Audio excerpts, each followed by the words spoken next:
How you doing there? Welcome back to Babylon Talmud. Today we're studying Daf Samachay, Daf 65 of Masechta BavaMetzia, Perek Ezehu Neshech. Wow, wow. Ooh la la. Wow. Okay. Oh my Chavis stuff is gonna start getting whatever. It's this stuff is great. What do you want me to tell you? It's great, but it's hard. We're gonna learn two Mishnayos today. We're gonna learn two Mishnayos today. It's gonna be great. But it's hard. It's not easy stuff. There's something like uniquely difficult. It's like difficult in a certain way. I don't know. It's like a very detailed way, but not in like a Tumatara kind of detailed way. There's just, I don't know. It's like a lot of layers, I guess you would say. It's a lot of layers to ribbis. There's a lot of layers. I guess. And different conditions and things. Okay. Says the Mishnah in Daf Samachay Amud Aleph, about halfway through the Amud. So we did about half the Amud, but I think we're also I'd also like to get through half the Amud on Daf Samach Vav. I think it's important with Ezu Neshech to be a little bit aggressive and how far I'm trying to get, because each page can have its own kind of whatever complicated things and whatever.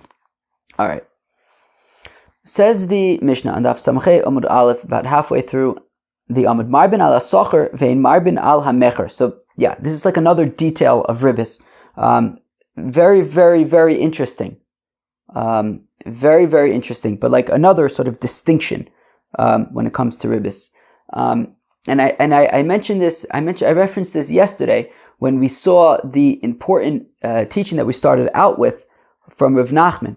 That sort of a definition or a requirement for ribbis is that what ribbis is that it is sort of a sort of a financial arrangement due to somebody having to, being forced to wait, either being forced to wait or even being allowed to wait for their money or for their payment. Right? So meaning, if I, Shimon lends Ruvain $1,000 and say, pay me back in 6 months $1,500, what he's saying is, well, because I have to wait 6 months to get my money back, I need you to pay me more money. That is ribbis. But what we're saying now, though, and as we're going to see in this Gemara, though, is that when it does not involve any waiting, as we're going to see now with, for example, like rental contracts, so then it wouldn't be ribbis. So let's see. What I said probably is not clear, but let's read it inside so we can make sense of it. So Marbin ala Sacher. So what we're saying is that by a rental, for example, so if I have to pay, let's just go weiter. So on a rental agreement, okay, there wouldn't be an issue of ribbis. Ve'ein Marbin ala mecher, but you can't increase payment for something. Let's go weiter. Ketzah. So how so? Okay, let's get some practical examples so we can see what this means. Hiskir lo es chatzero. Okay, so let's say Shimon is renting his house to Ruvain, and this is what he says to Ruvain. Ve'amar lo, and he says to Ruvain, Im me achshav atanosein li hareyu lucha be'eser sloim lishana. Ve'im shel chodesh b'chodesh sela l'chodesh mutter. This is permitted. What's permitted? It would be permitted for Shimon to say to Ruvain, okay, Ruvain, you're here, you want to rent my house for the year. Here's the deal I'll make for you. If you pay me right now, I'll give it to you for 10 selas for the year. If you want to pay monthly, it'll be 1 selah per month, i.e. 12 selas for the year. So basically, what's happening? If you pay up front right now, you're getting a discount, right? You're getting it for 10 selas versus if you pay throughout the year, it'll come out to 12 selas, which is more expensive. So you might be wondering, Well, isn't that ribis? Isn't that interest? Because after all, what's essentially saying? If you pay me right now, it's 10 selos, but if you make me wait, then there's going to be a premium, it's going to be 12. But that's actually not what's happening. You see, that's not what's happening. He's not saying, well, if you make me wait, then it's going to be more expensive. Because how do rentals, when is rent due? Rent is due at the end of the month. Rent is going to be due at the end of the month. And therefore, right now, actually, Reuven doesn't owe Shimon anything. He's not going to owe Shimon anything until the end of the month. And therefore, what Shimon is saying is, look, if you want to pay on time at the end of the month, so the monthly rate that you will owe, not now, but at the end of the month, will be 1 selah per month. And if and paying on time at the end of the month would be 1 selah per month, 12 selahs for the year. If you want to pay me earlier, in advance, before you would have to pay, well, then I'll be willing to give you a discount, 10 selahs for the year. So when he receives 1 selah per month, or 12 selah, which comes out to 12 selah for the year, he's not receiving more because he had to wait. He didn't have to wait at all, right? He was only owed the money at the end of the month and he immediately got it. So he didn't wait at all. He's not charging more because he had to wait. No, he's charging less if you give it to him early. So that is okay.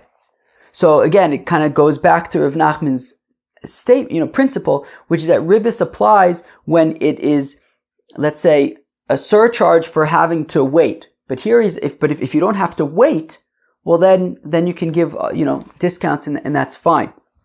So let's read that again. So Ketzad, how so?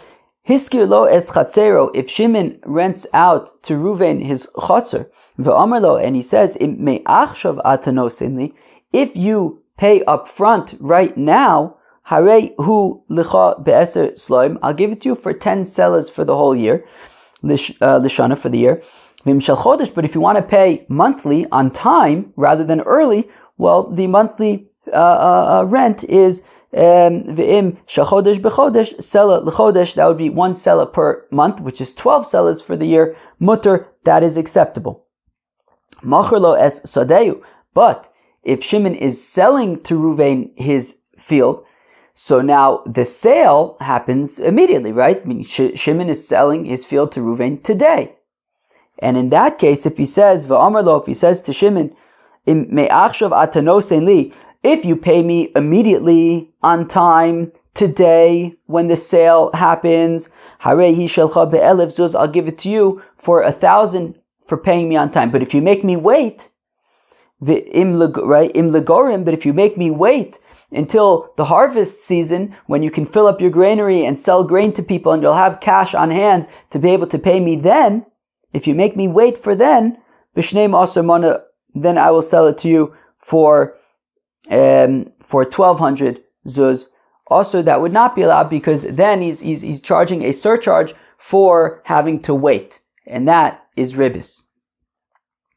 Says the Gemara, Maishna Reisha u'Maishna Seifa. What's the difference between the rental, where we said that there is no issue of ribis, versus the buying of a field, where we said that there is ribis? Rav Yosef Darmitavai schirus eina mishtalemes ela basof. The reason is because a rental, right? Rent is only due at the end, right? The rent would only be due at the end of the month, not on the day that they are, making the terms. And in the agreement that Shimon is offering to Reuven, that if you pay me now, I'll give it to you for 10 selah, a 2-month discount. Since it is not yet time, the payment is not yet due, it's not yet due for another month, lav agar noterle mishvahu dehachi shavya. So he's not charging him extra for having to wait, because he's not waiting at all. It's not due for another month. Rather, it's that this is actual, right? This is right. I think what it's saying is that the monthly rate of 1 selah is its actual rate. That's what it costs if you pay on time, and he gives a discount if you want to pay early right now. Let me just see something. I think I explained that correctly. Okay, fine. Okay. Oh wait, no, wait. What does Rashi say? No. Oh yeah. Okay, fine. Wait, what? Yeah. Okay. Yeah. Yep. Okay. Yeah. Okay. I think I explained that correctly. Okay, fine. Weiter. Yeah, it's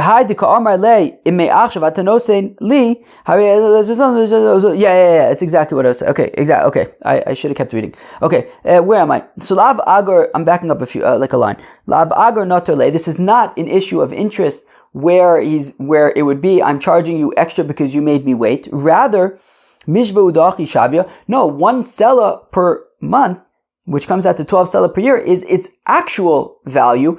It's what it costs when you pay on time. And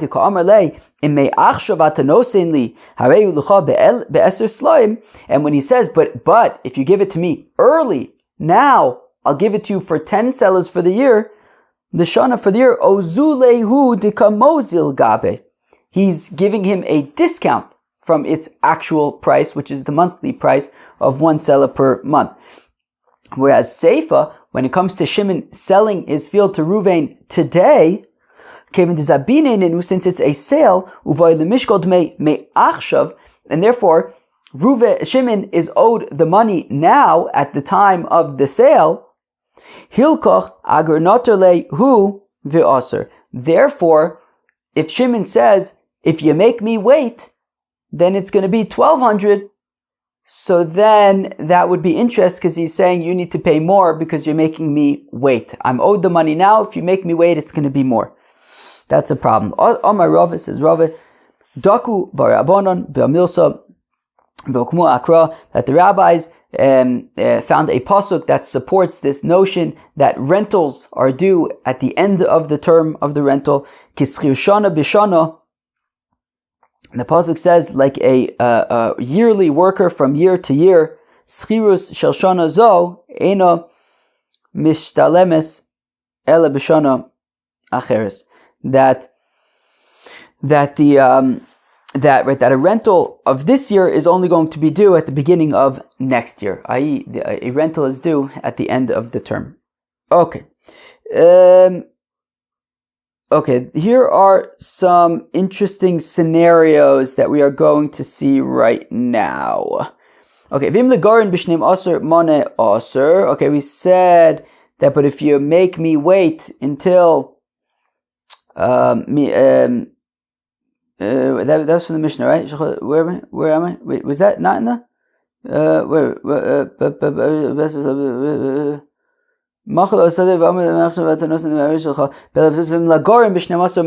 Right, that was from the Mishnah, right? That if Shimon sells his field to Ruvain, so if he says, look, if you pay me right now, it's 1,000. If you make me wait until you have more cash at the time of the harvest, so then it's going to be 1,200. That is a problem. Let me think for a second. Wow.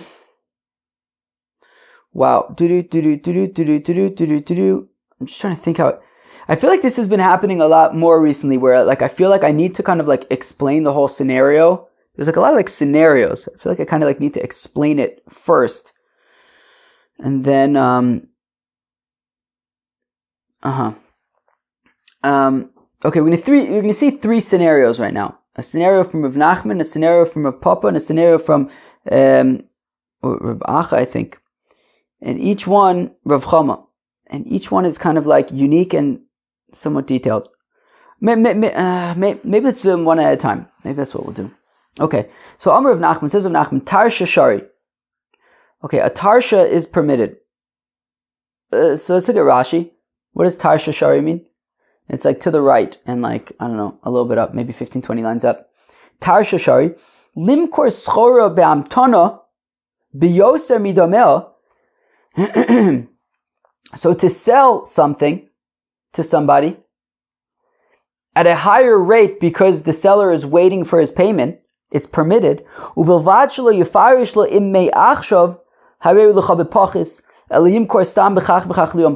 that? So meaning, if you have so if Shimon is selling something to Reuven, I don't know what he's selling him. He's selling him a car. Okay, Shimon sells to Reuven his car. And he says, look, pay me in a year from now. And he lists a price to Reuven, and it's overpriced. It's more money. So clearly what's happening is that Shimon is charging Reuven more money because he's waiting for his payment. Rav Nachman says that would be okay, since he did not specify the alternative. Meaning, if, as we know from our Mishnah, if Shimon would say to Reuven, I'm selling you my car, if you pay me today, it costs 1,000. If you pay me in a year from now, it costs 1,200. So that, of course, would be a problem, because he's making it clear that I'm increasing the price because you're making me wait. But if he didn't give that initial price, if all he says is, here, I'm selling you my car, in a year from me, pay me, it costs $1,200. Now, $1,200 is more than the $1,000 that it would have cost theoretically. But that's okay, because he did not say the initial price. Okay? So if he just says, I'm selling you my car, in a year from now, pay me $1,200, that would be okay, says Rav Nachman. So again, Rav Nachman says, Rav Nachman tar sheshari. It's permitted to do that. Eis ve'Rami bar Chama. Rami bar Chama asks a kasha li Rav Nachman. Ve'amri lo Rav Ukva bar Chama li Rav Nachman. V'im lagoren b'shneim osar mana. Osar, but didn't our Mishnah say that if Shimon sells his field to Reuven, and says to Reuven, if you want to wait until, or if you make me wait until you have cash at the time of the harvest, well, then it's going to be more money. We said that that's also. So Amr Rav Nachman responds, Hasam kotzle, hachalo kotzle. And the difference is that in the Mishnah, he gave the actual price, right? He listed the actual price, which was 1,000. If you pay me today, at the time of the sale, it's 1,000. If you make me wait, it's going to be 1,200. So because he listed the actual price and then the inflated price, that is a problem. But if he doesn't, if he only lists the inflated price, if he only says, pay me in a year from now, 1,200, that would be okay. Let's read Rav Papa, and then I'll explain it and I'll read it again. Amar Rav Papa, tar shadidi shari. My time Shichroi lo posid, zuze lo tzrichno, anahu dika avidna milsa gabi lokeach. Hamid Rav Sheshes beid Rav Idi, le Rav Papa my chazi, mar dika azlas, basar, didach zil basar, didu di ilu havelu zuze, havu shakle, kiashta ashta leislu zuze, shakle kyuko dil kame. Okay. Rav Papa was a wealthy beer merchant. Rav Papa was a wealthy beer merchant.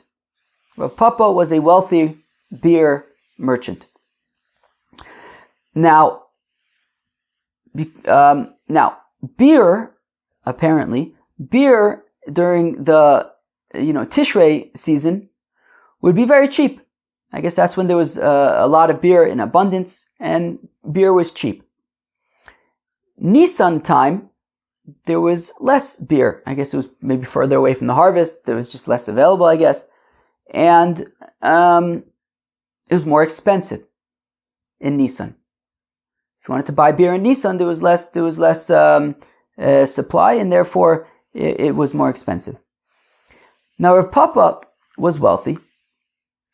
He didn't need the money. And basically, so he would sell his beer in Tishrei, okay, but he would sell it. But he would sell his beer in Tishrei, and he would say, "Don't pay me until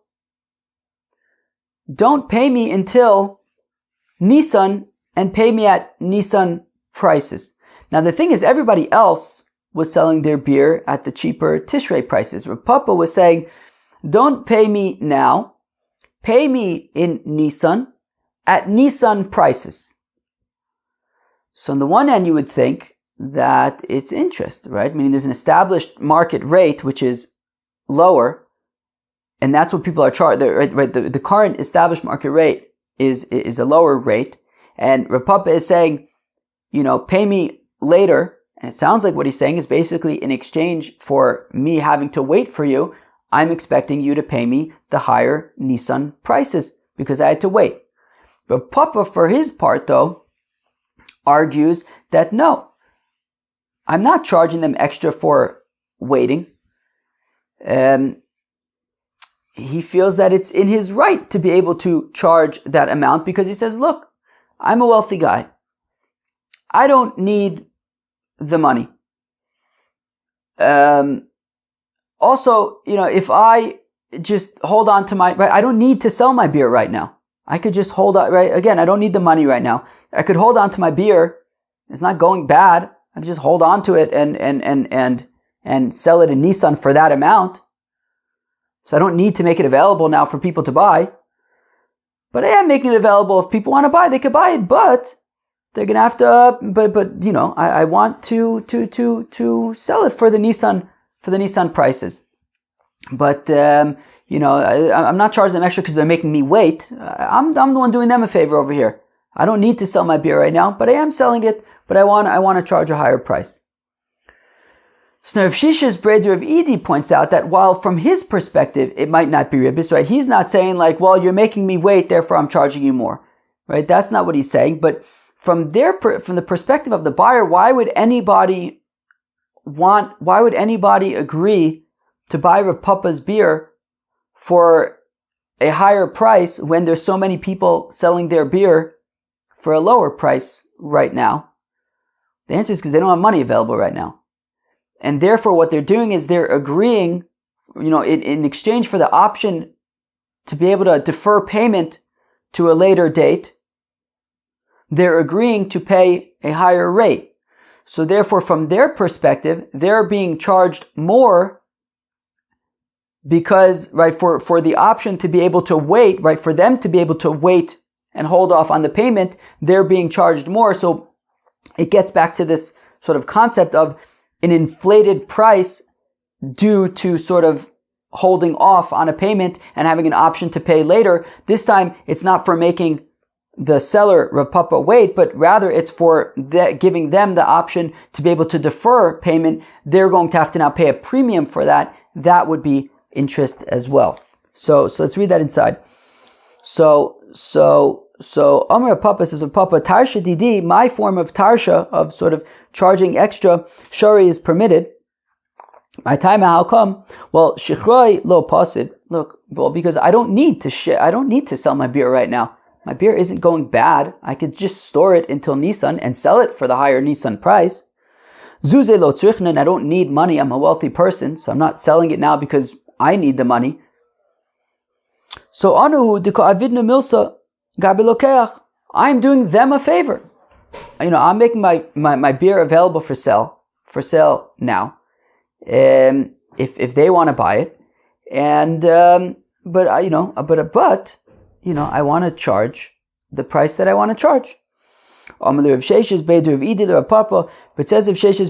to Rav Papa, my chazi mar. Why do you think that this is acceptable? Because you're only viewing it from your perspective, that you're not saying, well, I'm charging more because I'm the one who has to wait for it. You're saying, no, I'm charging more because that's what I want to charge. I could just sell it in Nissan for that price, but I'm making it available for now. To make, so that there are more options in the market. But Zil Basar did who? But if you view it from the perspective of the buyer, the ilu avulu zuze havushakle kiashta. Look, obviously, if they had money, they would not agree to buy your beer at a higher price. They would have bought it from any of the other merchants for a lower price. So the only reason that they are buying it from you at an inflated price is so that they could get it right now on credit, essentially, so without having to pay right now. Hashad leis luhu zuze shakri kiyukadil kame. And now, because they don't have money, that is why they're being forced to pay the later, more expensive price, only because they don't have money, so that they could hold off and defer the payment. They're being forced to pay a higher price. That would be interest. And now we get to Rav Chama, also an interesting scenario. Rav Chama tarsha didi vadai shari my time nichalu teleku bershusi decholecha deka azle shavke lehu michza v'nakut lehu shuka. Okay. Now for Rav Chama's scenario. What's Rav Chama's scenario? So Rav Chama, what he would do is, he was a businessman. We're going to get into this more in this parak, in the coming dafs. Heter is, I think this would, I think, be considered, I think, one form of a heter iska, I think. Yeah, I think that this would be considered one form of a heter iska. I think that there are different forms of heter iska. I think the point is basically, how can you not exactly charge interest, but how can you profit off of your money in legal, in ways that would not be in violation of ribis? So what Rav Chama would do, so these heter iskas generally involved like somebody putting up either money or whatever inventory products to sell, and somebody else going out and doing the work, right? Some kind of like an investor and like a sort of hustler. So now, in this case, Rav Chama was the investor, right? He was providing merchandise. Now, whatever this merchandise that he provided, so where he lived, this merchandise was cheaper, maybe because it was readily available where he lived. So the merchandise was cheaper. So let's say he provided $1,000 worth of product. And he worked it out with like a hustler, an entrepreneur, that the entrepreneur would go to some other place where he could sell it, where I guess they're less available, and they can make more money off of this inventory. And it would be, they could sell it for $1,500. Okay. So basically the deal was that Rav Chama would supply the inventory, $1,000 worth of inventory. The entrepreneur, the seller, I don't know what to call this person. I think in the past, I think we just referred to him as the guy. The guy would then go and sell it for $1,500 in a place where he can get $1,500 for it, and give the $1,500 to Rav Chama, and we'll get into the details in just a second. But basically, so what's happening is Rav Chama is providing $1,000 worth of inventory and getting in return $1,500. So the question is, how does that work? Why is that okay? Why is that not interest? Right? He's giving $1,000 and getting back $1,500. The way that it works is in the following way. Well, because this isn't a loan, or at least not initially, right? Meaning a loan. What's a loan? A loan is that Shimon gives Ruvain $1,000 and says, "Pay me back in, a month from now." When Ruvain receives that money, he could do whatever he wants with it. If he loses it, he still has to pay back Shimon, right? Shimon gave Ruvain $1,000. It's Ruvain's money to spend. When the time comes to pay back the loan, he has to come up with it. I don't care if he spends it. I don't care if he invested it. It made $2,000. I don't care if he lost it, if it, fell down a river. It makes no difference. Comes a month from now, he needs to replace it. Now, in that case, if Shimon says to Ruvain, "Here's $1,000, pay me back $1,500 in a month from now," that's ribis ktsutsa. That's obviously ribis. What's happening here, though, is that Rav Chama is providing the merchandise to the guy, $1,000 worth of merchandise. He's not giving it to the guy as a loan. It's still his merchandise. If on the way to wherever this guy is going to sell it, it gets lost or whatever it is, he's losing it. It's still his merchandise. When the guy then goes and sells it for $1,500, and now he has $1,500 cash, it's only at that point that the money converts to a loan.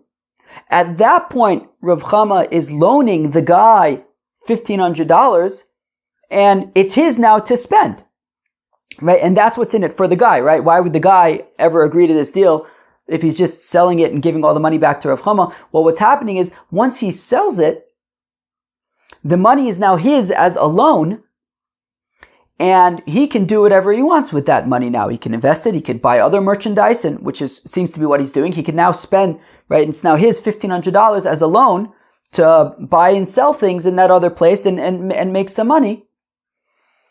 And then he needs to go back to Rav Chama and, whatever. I mean, right, Rav Chama laid out $1,000 worth of merchandise.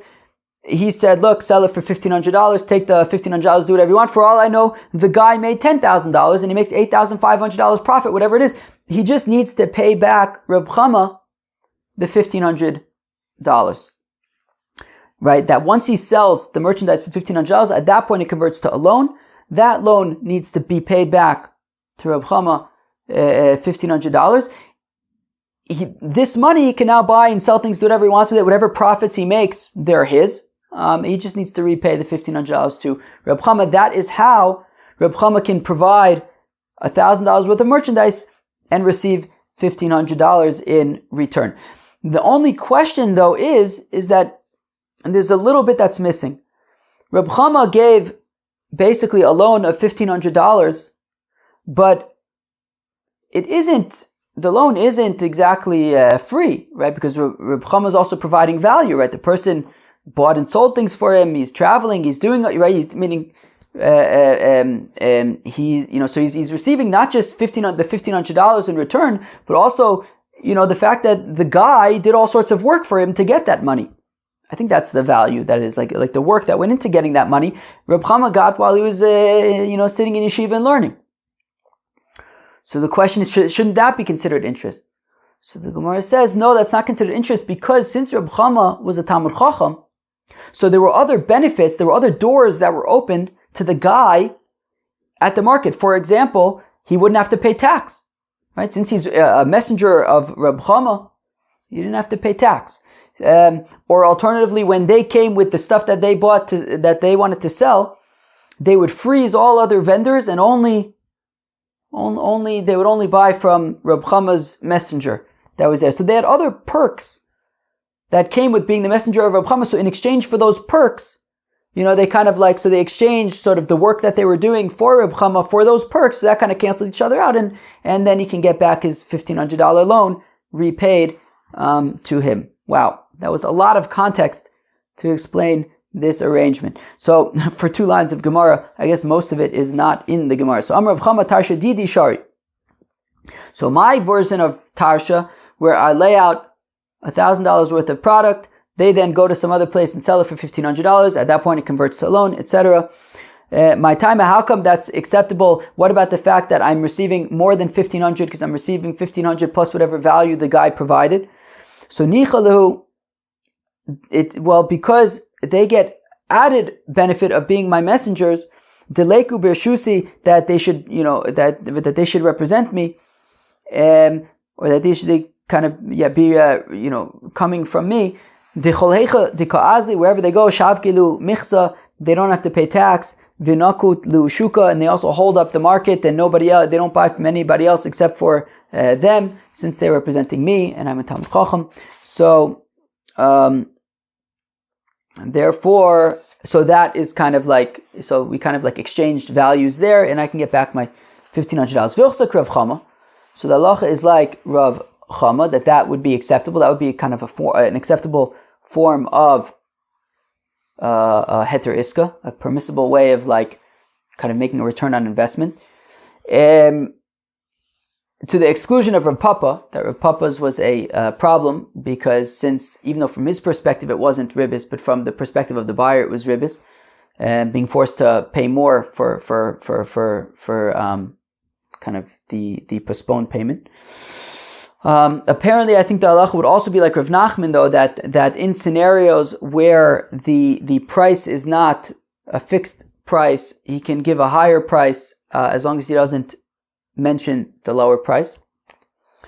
V'chsak Rabbi Lazar, the halacha is like Rabbi Lazar, who had said a few dafs ago that ribis ktsutza, Bezdin can force the loaner to pay back the ribis that he charged.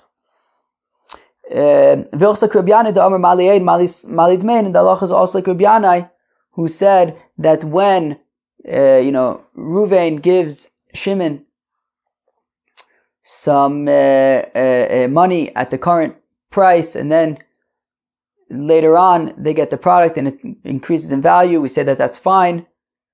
And Rabbi Yanai says that Shimon can give back to Reuven either the product or even money and that would be okay as well. All right, that was the first Mishnah of the day. Okay, next Mishnah of the day. Wow, these stops, they're like really, all right. This wasn't like insane. It's just like very methodical. Lots of layers, I think. Machalo es Asadeh, says the Mishnah, that if Shimon sells to Ruvain a field, v'nasa lo miktzas damim, v'amulei masa shetirtza avemoz v'tol eshelcha aser, haveu asadeu v'amar lo im iatenosin limikan ba'ad shalosh shanim arei shali, arei shalo, v'chachay batus ben zunin ose api chacham. No, what's this talking about? Let's read the first case again. Machalo es Asadeh. Shimon sells a field to Reuven. V'nasan lo miktzas damim. Shimon sells a field to Reuven for $1,000. Reuven pays Shimon $100. He paid $100 of the $1,000. V'amar lo, and Shimon says to Reuven, a moshe shetirtze have moz v'tol shelcha. Whenever you get the rest of the money, pay me then and take the field. Osir. It's osir. So now Rashi points out, and as the Gemara is going to point out, that this is specifically in a scenario where what Shimon says to Reuven is that when you pay me the remainder of the money, it will be yours from now. It will be yours from today. So that becomes problematic. How come it becomes problematic?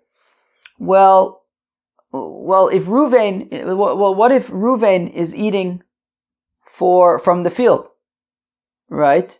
So what if Reuven is eating from the field? So then, no, I don't mean Reuven, Shimon, right? So, or Reuven, or Shimon, or Reuven. Wait, what? So if you pay me in full, so it's yours from now. So in the event that Shimon, exactly.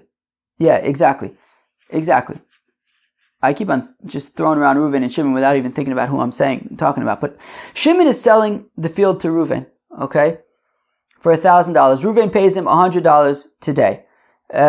Shimon says to Reuven, okay, when you pay me the rest of it, it'll be yours. Shimon says to Reuven, when you pay me the rest of it, it'll be yours from today.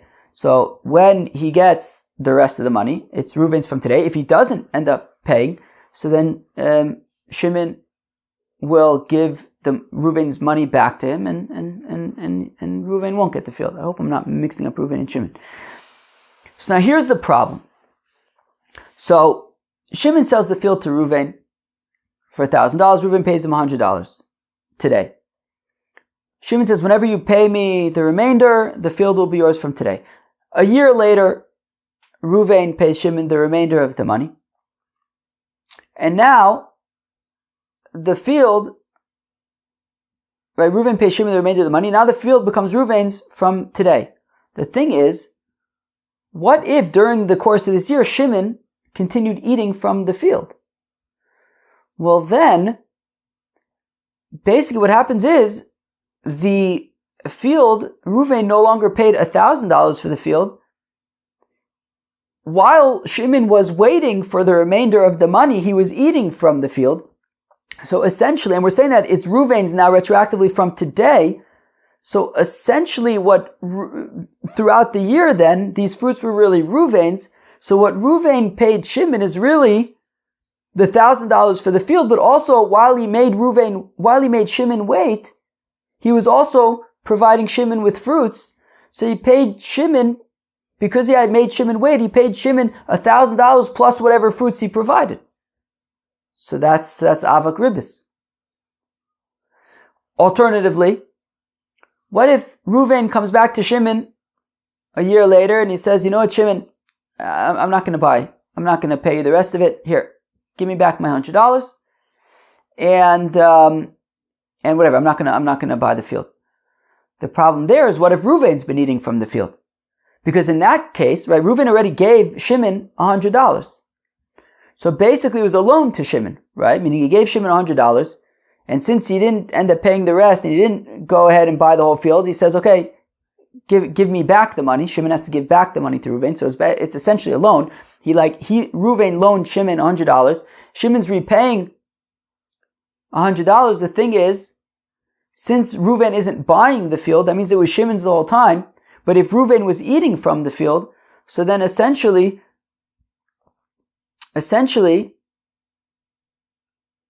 Reuven loan, right? So if Reuven was eating from the field, Reuven was eating from Shimon's field, right? Shimon was providing Reuven with fruit, which means that when Shimon then pays back the $100 back to Reuven, he's not just paying back $100, meaning Reuven's lending $100 to Shimon. Shimon's paying back the $100 plus whatever fruits he provided for Reuven. So therefore that would be interest. So that's why it's problematic, right? Specifically problematic when the sale would have been from, retroactive from that day. So let's read it again from the beginning. If Shimon sells a field to Reuven, and Reuven on that day gave, some of the money. So the field was $1,000. Reuven already paid on day one $100. And the deal was that Shimon says to Reuven, whenever you want, have a ma'oz, pay me, bring the remainder of the money, the remaining outstanding $900. V'tolas shelcha, and then the field will be yours from today. Also, that is not allowed for the reasons that I described. That if he ends up giving the remainder of the money, well then there's issues.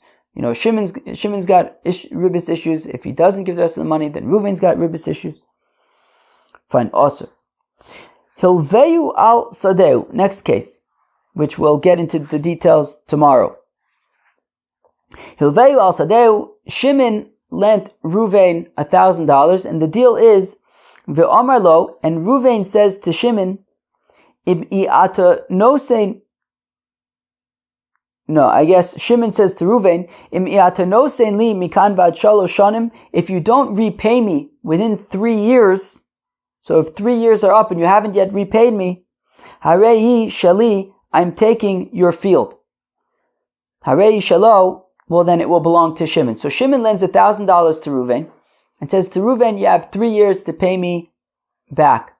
And if you don't pay me back within 3 years, I'm taking your field. Now the field is worth a lot more than the $1,000. The field could be worth $1 million. But Shimon lent $1,000 to Reuven. He says, Reuven, you have 3 years to pay me back. If you don't pay me back, I'm taking your field. Okay, that's acceptable.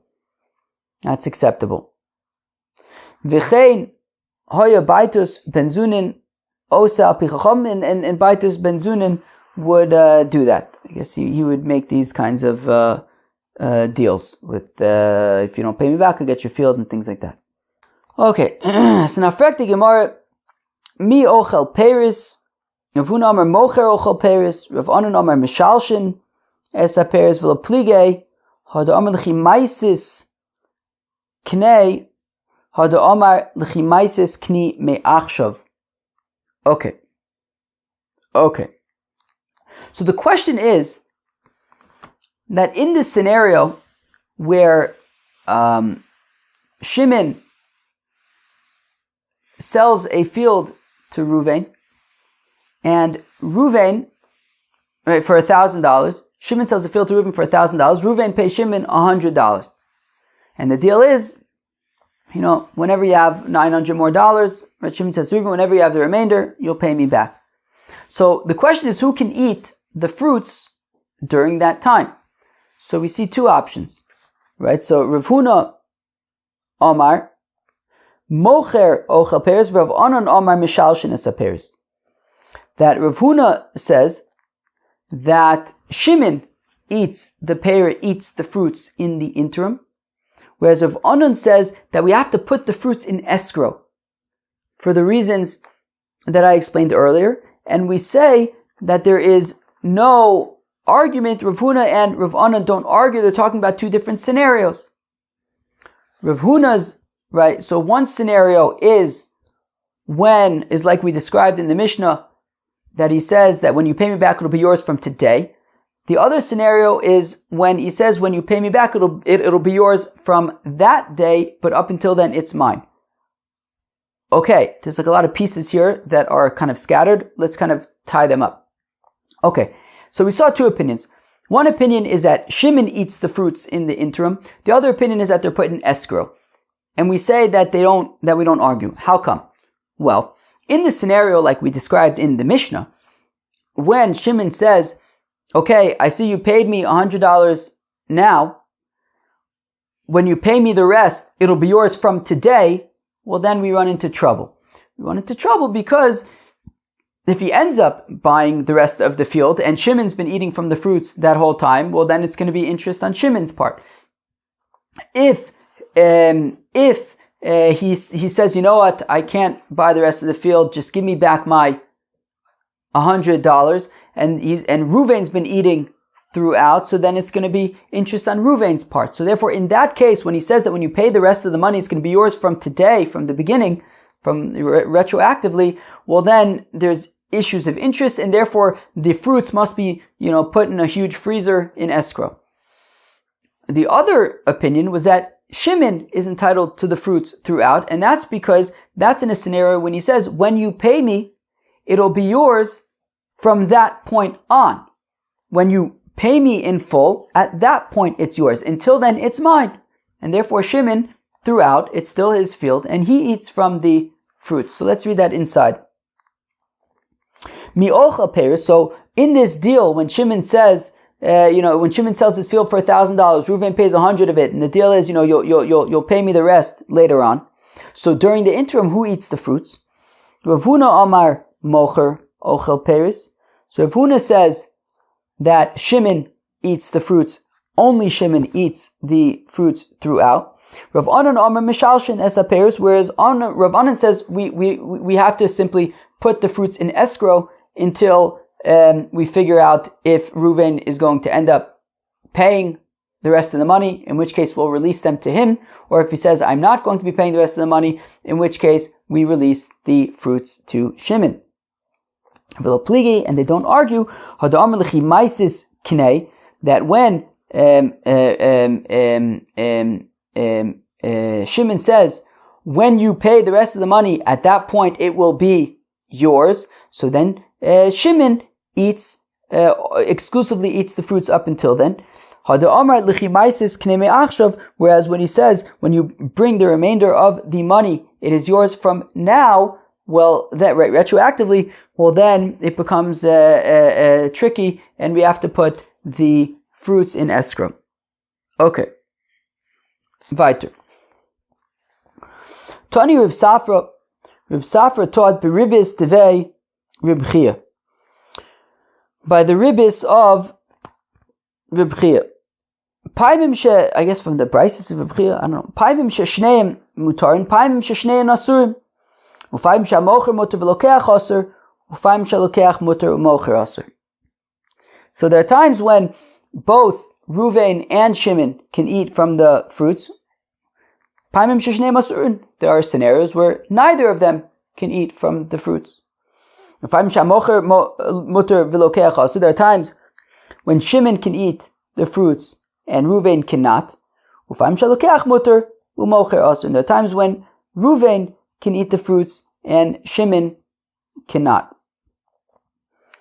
Oni Rava Basre, and Rava then explained, Paim sheshnei mutarin. What's the scenario where both can eat from the fruits?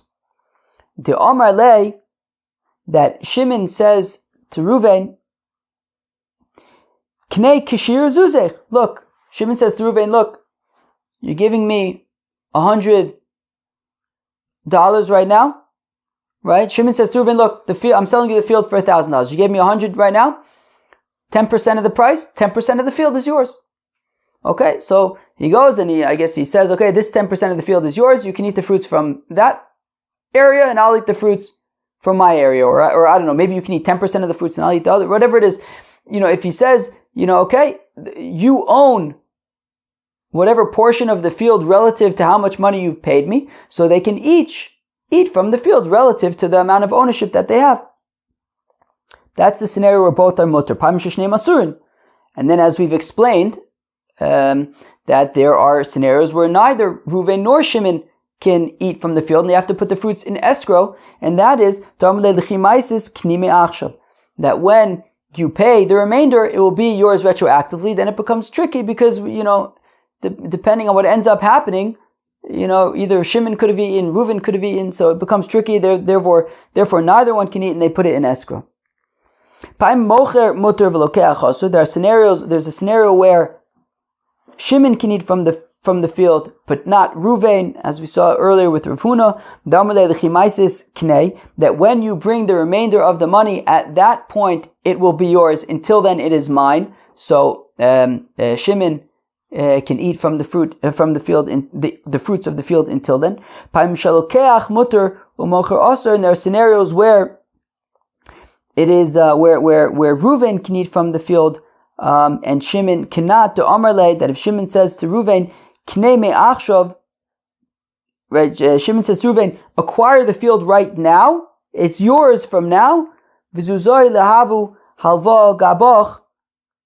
And in terms of, right, so meaning Shimon says, I'm selling you the field to Reuven, I'm selling you the field for $1,000. Reuven pays $100 right now. Shimon says, okay, the field is yours from now. In terms of the remainder, it's a loan that you have to pay back, but the field is already yours from now, and in that case, Reuven eats the fruits and not Shimon. Okay, fine. Man tana shnei masurim amar v'huna b'ed Rav Yoshua de lo Rav Yehuda di Rav Yehuda amar tzarechad bribis mutter, as I believe that we saw yesterday, maybe the day before, I think it was yesterday, the concept of tzad echad biribis, right? That Rabbi Yehuda says that conditional ribis that may or may not happen, is not going to be an issue of ribis. So, what was the case? The case was where Shimon sells his field to Reuven for $1,000. Reuven immediately pays Shimon $100, and now we say, wait, we have to put the money in escrow. How come? Well, because who knows what's going to happen? If Reuven ends up buying the field and paying for the rest of it, well then, whatever fruits Shimon ate would be ribis. Whatever Reuven ate was okay, because we're saying that retroactively it would be Reuven, so Reuven was allowed to eat it, that was no problem, but Shimon eating it is going to be a problem. And if Reuven doesn't end up buying the field, so then the $100 is considered like a loan by Shimon, he's got to give it back to Reuven, and any fruits that Reuven ate would be considered ribis. Any fruits that Shimon ate would not be considered ribis because he didn't end up, it was his. It didn't end up becoming Reuven's. So it's conditional, right? Depending on what happens, if this happens, then Shimon's got ribis. If that happens, then Reuven's got ribis. But because there could be a scenario where it wouldn't be ribis for Shimon and it wouldn't be ribis for Reuven, so therefore that would not actually be considered ribis, and therefore they would both be able to eat from the field. And if he ends up buying it, and then, what about Shimon? It was ribis. Well, it could have also not been ribis if he didn't end up buying it, so it wouldn't be considered ribis for Shimon, and the reverse would also be true. So if we say that you have to put an escrow because neither one of them can eat it, that would be unlike Rabbi Yehuda, because Rabbi Yehuda would say that wouldn't actually be considered ribis, because for each one of them, it may or may not have been ribis depending on what ended up happening in terms of the sale. So again, Mantana Shnei Masurin, who's the one who says that we have to put in the fruits in escrow because neither one of them can eat it. Amr Rav Huna Breda Rav Yoshua Delok Rav Yehuda. It's unlike Rav Yehuda, because if it was Rav Yehuda, Ha'amr Tzad Echad Ribis Mutter, Rav Yehuda says that sort of conditional ribis is permitted. Mishkan lo bias, Mishkan lo sadev, Amr lo lichshatirtze lemochram lo timkireim ela li b'damim halalu. Aser b'shivyein mutter. Mantana b'damim halalu aser. Amr Rav Huna Breda Rav Yoshua Delok Rav Yehuda di Rav Yehuda Ha'amr Tzad Echad Ribis Mutter. In this case, Shimon loaned $1,000 to Reuven. Okay, Shimon lent $1,000 to Reuven, and it's a loan. It's a loan. Reuven's going to have to pay back Shimon $1,000. Now, during that time, while the loan was loaning, before it was paid back, Shimon says to Reuven, who owes him money, is debtor. Shimon says to Reuven, look, you have a field or a house. In the event that you want to sell this field, I'll buy it from you. So I'd sell it to me for such and such a price, and it's a discounted price. That's not allowed because, as we learned the other day, right. He's not. If Shimon lends $1,000 to Reuven, he can't live in Reuven's chotzer for free or at a discounted rate. So for that would not be allowed. But if he says to Shimon, if Shimon says to Reuven, sell it to me at its proper price, then that would be okay. Now, then the Gemara says, who's the one who would say that it's not allowed? The discounted rate. It would be unlike Rabbi Yehuda, because Rabbi Yehuda says if it's conditional ribis, it's mutter. And here he's saying, in the event that you want to sell it, you may not want to sell it. In which case, right, it wouldn't be an issue. So therefore, it is okay. We're out. So let's read that again inside. So Mishkan lo bayis, Mishkan lo sadev v'amar lo. So if Shimon had lent Reuven $1,000, and he says to Reuven, hey Reuven, you have a field. If you want to sell that field, I will buy it to you from you. Shimon says to Reuven, I'll buy that field from you for a discounted price. That is also, that's not allowed, because that would be ribis. If Shimon lends Reuven $1,000, he can't then buy a property from Reuven at a discounted price. B'shivyein, but if Shimon says to Reuven, I'll buy your field at its proper price, well then that would be okay. Mutter. Man Tana b'dam malalu aser. Who's the Tana who says that Shimon would not be allowed to say that I'll buy the property from you for a discounted price? Omer Rav Huna says, Rav Huna b'ed Rav Yeshua de lo Rav Yehuda. It's unlike Rav Yehuda. The Rav Yehuda Omer tzarech ribis mutter, because Rav Yehuda says that conditional ribis is permitted, and here it's conditional because maybe Reuven won't want to sell it. In the event that Reuven wants to sell it, so then he wants a discounted price, but that's conditional. He might not want to sell it, so therefore it wouldn't be an issue of ribis according to Rabbi Yehuda. Machalo bayis, machalo sadev, amelo l'chshayu li mos, hachzirem li oser, l'chshayu l'chamos, hachzirem l'cha moter. Mantana Rav Huna b'ed Rav Yeshua de lo Rav Yehuda di Rav Yehuda Omer tzarech ribis mutter. Ma'ishna reisha ma'ishna sefer Amar Rava sefer d'Amar lemidaite. Wow. Okay. Fine. All right. What's this scenario? Who could tell me what this scenario is? So this scenario, okay. This scenario is where Shimon sells his house to Reuven. Shimon sells his house to Reuven. And he says to Reuven, look, I don't really want to sell my house. I just want the money. So I'll sell you my house. But when I get back the money, I'll sell you my house for $1,000. Because I need the cash. I need $1,000 right now. But in the future, when I have $1,000, I'm gonna buy back the house. I'm only selling you the house for now. But when I get the money, I'm gonna buy it back from you. That's not okay. That's not allowed. Why is that not okay? It's not okay because it's basically a loan, right? What's happening? Basically, Shimon's being pretty clear, right? He says, I need money. I don't want to sell my house. I need $1,000. I'm selling you my house for $1,000. When I get $1,000, I'll give you back the $1,000. You give me back my house. So what's happening here is basically Reuven's loaning Shimon $1,000. That's basically what's happening. Reuven is giving Shimon $1,000. Shimon's spending the $1,000 because he needs it. When he gets $1,000 back, he's then going to pay back his loan to Reuven and get back his house. Now, in the meantime, Reuven is using the house and getting benefit from the house. So basically what's happening is, in a certain sense, right, from this perspective, Reuven is lending Shimon $1,000. Shimon is paying back the $1,000 to Reuven, plus whatever benefit that Reuven got from his house in the interim. That is going to be ribis. That's going to be a problem. That's going to be avak ribis. Or maybe even a derivative of ribis ktsutsa even. But anyways, But if Shimon sells the field, sells his house to Reuven for $1,000, right? Shimon sells his house to Reuven for $1,000, and Reuven then says to Shimon, "Look, Shimon, what exactly does he say?" So let's read inside.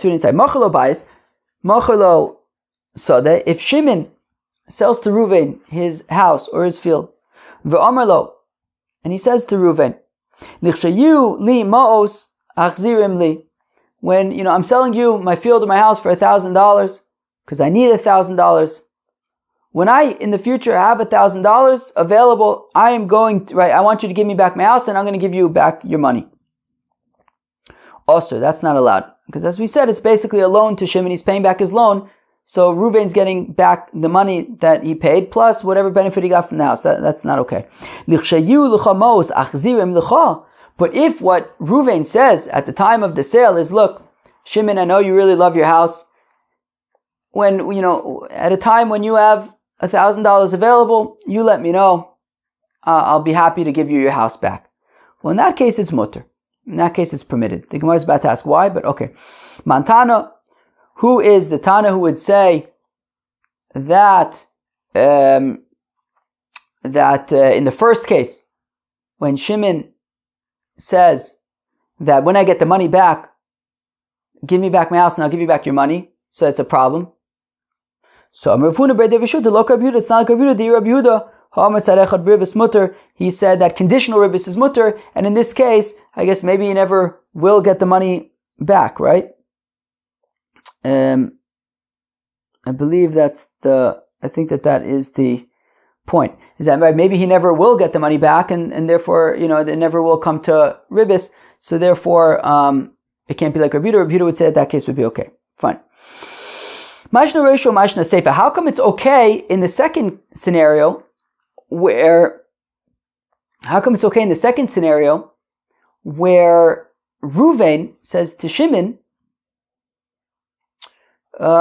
Shimon, look, if ever you have $1,000 available and you want to buy back the house, I'll be happy to do that. How come that's okay? So Marava Seifed Amale Midaite, because Reuven is saying it of his own volition. It's not a condition of the sale. Reuven can't be forced. Shimon can't take Reuven to Beis Din and force him to do it. What does Rashi say? If I will want to, Achzirim, I will return it to you. But you won't be able to take me to Beis Din. Hilkoch mutter. That's why it's allowed. The inami chazu v'kiba ma'osav. The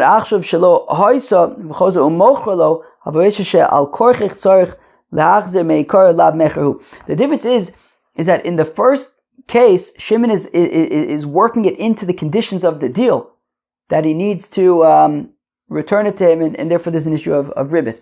In the second case, what Reuven is saying is that it's entirely up to me. Look, I'm buying your house fair and square. It's final.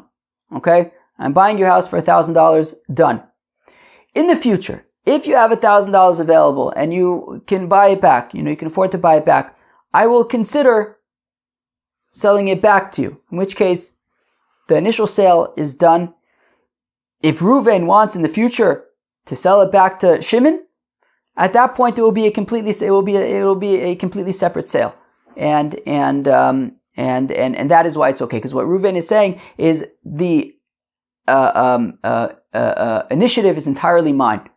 If I want to, I will consider selling it back to you. That is why it is okay in that case, because it's not part. Shimon can't take him to Beis Din. There's no obligation on Reuven's part. It's completely up to him, and if he chooses to give it back, it would be a completely separate sale. How gavr de zovin lei are lechavre shelo beachrayis. Okay. So now, on that kind of theme of, Reuven had said, Reuven had maybe seen that Shimon really loves his house and he was only selling it because he needed the money. So Reuven says, if you have the money, I'll consider selling it back to you. But he didn't obligate himself. Reuven didn't obligate himself in any way. So now we're going to see some other kinds of scenarios like that as well, where somebody says something that doesn't actually obligate themselves. So Ugavid is ovenle Ar lechavre. Shimon had sold his field to Ruvain shelo be'achrayis, without achrayis, without any responsibility, whatever. Meaning, right? Shimon sold his field to Ruvain. Now, based on the terms of the deal, if Levi would come to Ruvain and say, "Hey, Shimon owed me money. That field was meshubit to my loan. I'm taking it from you." So Shimon did not accept any responsibility. If Levi comes and takes the field from Ruvain after he buys it from Shimon, Shimon has no responsibility to Ruvain. So again, Shimon sold a field to Ruvain without any achrayis. And Shimon saw that Ruvain was very sad. He was nervous. He was uncomfortable with the deal. He's buying a field, no achrayis. What if Levi comes and takes it away from him? So Shimon says to Ruvain, the seller says to the buyer, Amaya tzivas, what are you so nervous about? What are you so sad about? Look, if Levi comes and takes it away from you, magbina loch shufra shvacha ufere, don't worry.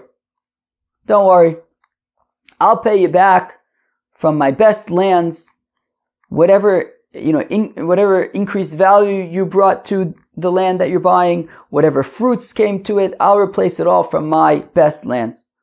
Omer Meimar, now this wasn't in the document or anything, this was completely verbal.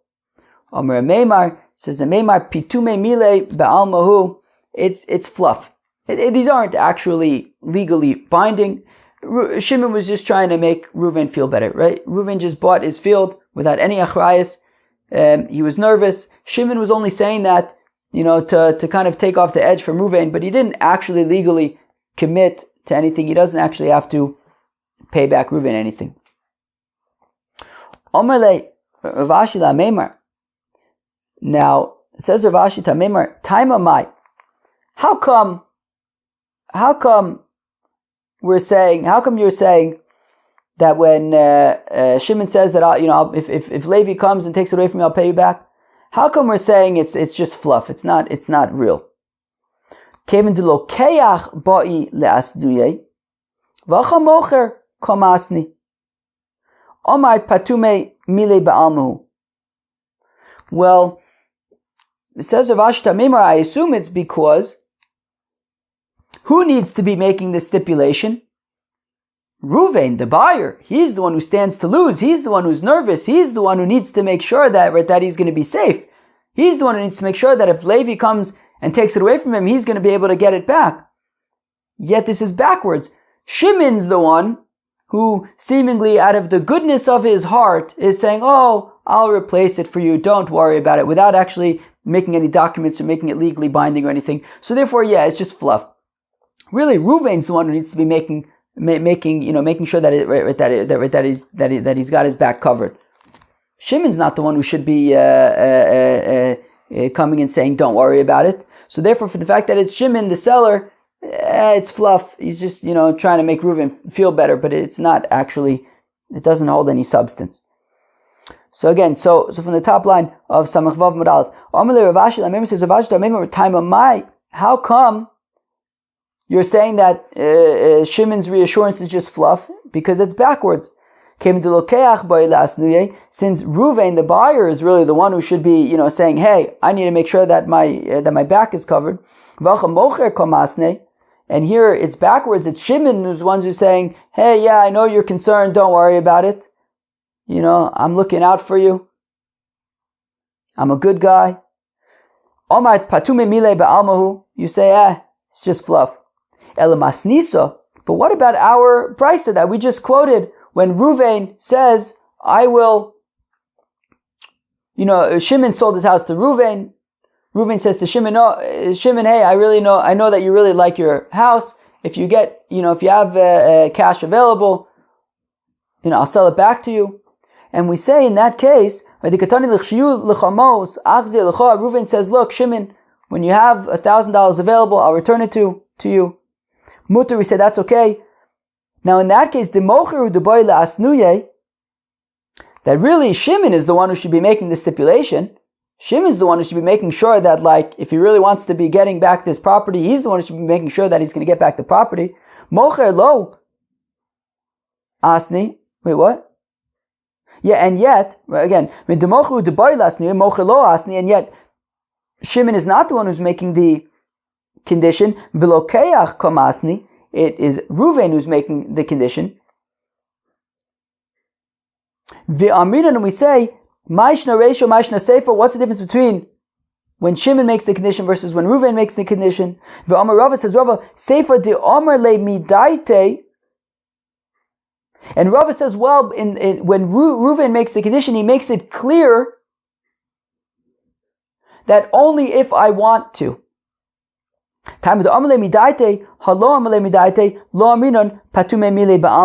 So Rava makes it clear that the reason why there's no issue of ribis when Reuven says to Shimon, if you have the money, I'll give it back to you, is because he makes it clear only if I want to. It's entirely up to me. If at that time I want to return the house to you, then okay, we can make a completely separate deal then. That's why it's not an issue of ribis. But if he, right, and that's why he has no obligation.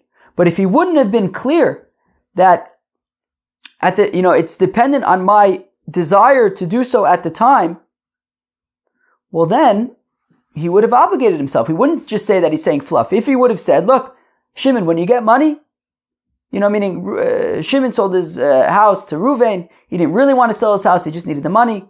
Reuven says to Shimon, look, I know you just need the money. If at any point in the future you want to get it back, you let me know and I'll give it back to you. Pay me the $1,000, I'll give you back your field. So if he didn't explicitly say, if I want to, then it sounds like it would have been legally binding. We wouldn't just say that it's fluff. He had to specifically say, if I want to. So Amarle, I think a Meimar responds, Naise Kiman de Amarle Midaite Itma. No, he didn't actually Reuven didn't actually explicitly say, if I want to. No, if he simply says, when you get $1,000, I will return your house to you, it's as though he's saying, if I want to. And therefore it's nothing of substance. And the same thing would apply here when Shimon says to Reuven, don't worry, I'll pay you back my best fields. That's only fluff because he's basically saying, if I want to. But it's not legally binding or anything. There was a fellow on his deathbed, and he wrote a get to his wife, right? He assumed that he was going to die. So he wrote a get to his wife so that she shouldn't have to deal with Yibum. And he didn't make it conditional on if he actually does die, which means that it's a get. And now, Angid va'asnach, and now he was all disappointed, because, what happens if he survives? Then he divorced his wife. Amrle, and she says to him, Amai komis nachas, what are you so nervous about? I kayemes, didach ana, don't worry, if you survive, I will still be your wife. Rav Zvid, patume mili ba'amahu, and Rav Zvid said there's no commitment there, it doesn't it has no bearings, it's just fluff. She doesn't actually mean it. Or meaning it doesn't have any legal bearing. Amar Rav Acham idifti li Ravino, v'ilab patume mile, mai, bedida kaima, limijde tna, begita, bedide kaima, limijde tna. To which, meaning, so Rav Zvid says, it's not binding, it's just, when she says that it's just patume mile ba'amahu, it's just fluff, it's not real. So, but Rav Acham Idifti says to Ravina, I don't understand. Right, v'ila patume mile, and what if she was serious? What if she was serious? That she's saying, oh, don't worry, if you survive, we'll still be married. That won't actually make any difference. Meaning, you're saying, oh yeah, she wasn't really, what she said isn't serious. And let's say what she said was serious. It doesn't matter anyways, because we know by Gittin, we learn Masechta Gittin, that the get is based on the das of the Baal, not based on her. Or she could be divorced against her will, so it's not based on her das. And therefore, even if she was dead serious, it wouldn't make a difference. So why even mention Patume mili ba'amahu? Why only mention it's just fluff, it has no bearings? Even if she was completely serious, it wouldn't make a difference, because by Gittin, it's not based on her, it's based on him. Right, so again, so So, and if not for the fact that it's just fluff, my, right? Then what? Bedida kaima lemishde tana begita. What is it? Up to her to make conditions when it comes to gittin. Bedida kaima lemishde tana. Gittin are based on his das, not hers. Well, Ma'udetema may have thought who gufe adaita dida kagomir v'yoiv gita. Well, maybe enochinami, it is based on his das, but maybe his das is that when he gives her the get, he also is basically giving her the get with her intentions in mind. And therefore, if she wants to, and if what she has in mind is that if he survives, she will still be married to him. So then that would affect, right? That's what he wants. What he wants is for her will to be relevant as well. So Kamash Malan, no, we say that it would just be considered fluff and it would not have legal bearing on the get. We're going to stop here. That was a long daf, but Ribbis has many, many layers. We covered a lot. It feels like ages ago that we started today's daf. We started kind of riffing on the concept that Rav Nachman mentioned yesterday about Ribbis being related to waiting on capital, or waiting on a payment, right, on receiving payment or even paying. We talked about the distinction between a rental that is only due at the end of the term versus buying, which is due immediately. We talked about, we got into like one form of heter iska already today, and we talked about selling a field for a lower price and based on how they construct the deal, at what point, who owns what, and who has, who can eat the fruits, does it have to go into escrow, things like that.